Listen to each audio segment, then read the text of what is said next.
कई कारणों से दिन प्रतिदिन हमारी जीवन शैली में लगातार बदलाव का असर हमारे दिमाग पर भी पड़ी रहा है। पिछले कुछ वर्षों में कई लोगों में दिमागी कमजोरी की शिकायतें लगातार BRH रही हैं। हमारी जीवन शैली में आने वाले बदलावों के कारण हमारे सोचने और काम करने की प्रक्रिया में भी परिवर्तन आया है।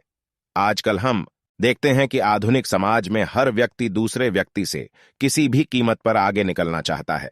आप अपने चारों तरफ देखेंगे तो पता चलेगा कि हर तरफ आगे बढ़ने की होड़ लगी है।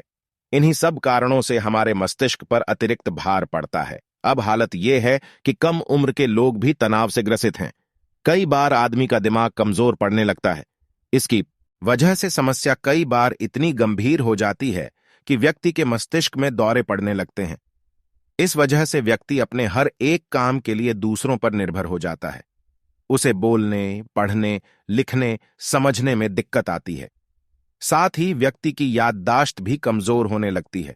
क्या है दिमागी कमजोरी? दिमाग को सही ढंग से काम करने के लिए पर्याप्त ऑक्सीजन चाहिए होता है। यदि दिमाग की कोशिकाओं तक ऑक्सीजन या अन्य पोषक तत्वों की पर्याप्त मात्रा नहीं पहुंचती है, तो मस्तिष्क की कार्यक्षमता प्रभावित होती है, जो दिमागी कमजोरी के रूप में सामने आता है। यदि दिमाग के किसी प्रमुख हिस्से में रक्त पहुंचाने वाली कोशिका में थक्का जम जाए तो इस तरह की समस्या होती है। जब भी दिमाग का दौरा पड़ता है तो 1 मिनट के भीतर ही सभी प्रभावित कोशिकाएं दम तोड़ने लगती हैं। ऐसी स्थिति में मरीज अपनी देखभाल तक करने लायक नहीं रहता।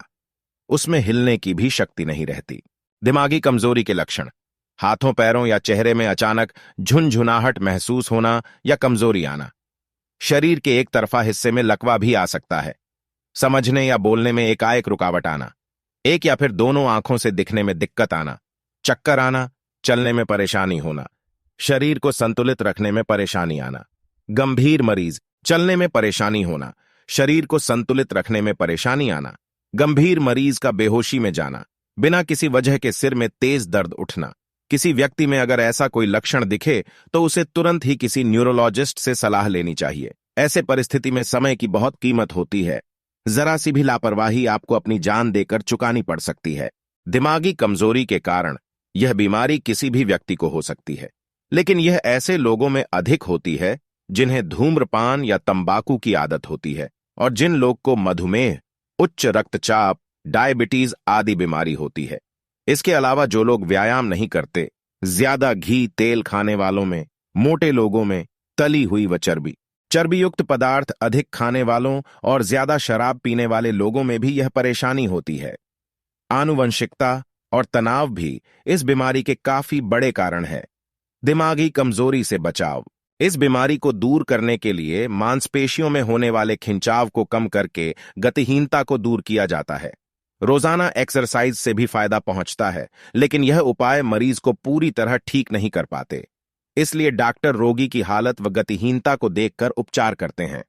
खान पान की आदतों में भी कुछ बदलाव करके इस बीमारी के जोखिम को घटाया जा सकता है। खाने में फलों और हरी सब्जियां को शामिल करें। अधिक वसा, चिकनाई वाले खाद्य पदार्थों व जंक फूड्स से दूर रहें। चीनी व नमक का कम उपयोग भी सहायता करता है।